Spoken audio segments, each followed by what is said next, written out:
കഴിഞ്ഞ് വരുന്ന ഭൂരിഭാഗം നഴ്സിംഗ് വിദ്യാർത്ഥികളും ഫസ്റ്റ് സെമ്മിൽ തോൽക്കാൻ കാരണം പഠിക്കാൻ മോശമായതുകൊണ്ടല്ല, അവരുടെ പഠന രീതി തെറ്റായതുകൊണ്ടാണ്. 60% കുട്ടികൾക്കും സപ്ലി കിട്ടാൻ കാരണമാകുന്ന ആ തെറ്റ് നിങ്ങൾ ചെയ്യുന്നുണ്ടോ? സ്കൂളിൽ നമ്മൾ ഹിസ്റ്ററിയും മറ്റും പഠിക്കുന്നത് പോലെ ഒരു വരി പോലും വിടാതെ കാണാപ്പാഠം പഠിക്കുന്ന ശീലം നഴ്സിംഗിൽ വലിയൊരു കെണിയാണ്. അനാട്ടമിയും ഫിസിയോളജിയും പേജ് കണക്കിന് എഴുതിയാൽ മാർക്ക് കിട്ടുമെന്ന് പലരും തെറ്റിദ്ധരിക്കുന്നുണ്ട്. എന്നാൽ നഴ്സിംഗില് എക്സാമുകളിൽ പേജ് നിറയ്ക്കുന്നതിലല്ല കാര്യം, എഴുതുന്ന കാര്യത്തിൽ കൃത്യത ഉണ്ടോ എന്നതിലാണ് കാര്യം. ഈ ഒരു മാറ്റം മനസ്സിലാക്കാത്തതാണ് നിങ്ങളുടെ പരാജയത്തിന്റെ കാരണം.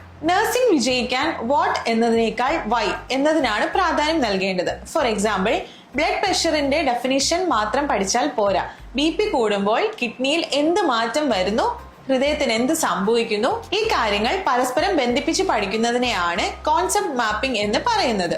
ഓരോ അവയവങ്ങളുടെയും പ്രവർത്തനം ഒന്നിനൊന്ന് എങ്ങനെ ബന്ധപ്പെട്ടിരിക്കുന്നു എന്ന് മനസ്സിലാക്കി പഠിച്ചാൽ സിലബസ് വളരെ സിമ്പിൾ ആകും. നാളെ നിങ്ങൾ ഹോസ്പിറ്റലിൽ ഒരു രോഗിക്ക് മരുന്ന് കൊടുക്കുമ്പോൾ ആ മരുന്ന് ശരീരത്തിൽ എങ്ങനെ പ്രവർത്തിക്കുന്നു എന്ന് അറിയണമെങ്കിൽ ഫസ്റ്റ് ഇയറിലെ ബേസിക്സ് ക്ലിയർ ആയിരിക്കണം.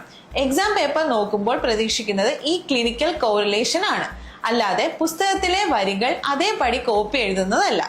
ഇത്രയും വലിയ ടെക്സ്റ്റ് ബുക്കുകൾ മുഴുവൻ ഇരുന്ന് പഠിക്കാതെ 80/20 റൂൾ ഉപയോഗിച്ച് വളരെ കുറച്ച് സമയം കൊണ്ട് എക്സാമിന് ജയിക്കാനുള്ള പ്രധാനപ്പെട്ട ടോപ്പിക്കുകൾ മാത്രം എങ്ങനെ സ്മാർട്ടായി പഠിച്ചെടുക്കാമെന്ന് നിങ്ങൾക്കറിയാമോ?